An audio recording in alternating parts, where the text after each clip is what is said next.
Breaking news: an iftar dinner was hosted at First Presbyterian Church by Pastor Imran Joseph in honor of the traders of Railway Road and the respected members of Supreme Anjumani Tajran Faisalabad. This blessed gathering beautifully reflected the spirit of love, unity, and harmony, bringing together peoples from different faiths to promote brotherhood and mutual respect.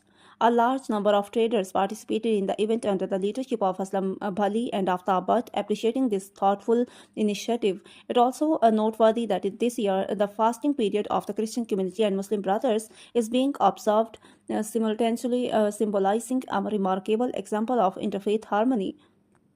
After iftar, Pastor Imran Joseph offered special prayers for peace in the world, brotherhood among people, and especially for the safety and prosperity of Pakistan. The event concluded with a shared commitment to continue promoting love, unity, and peace. Ameen.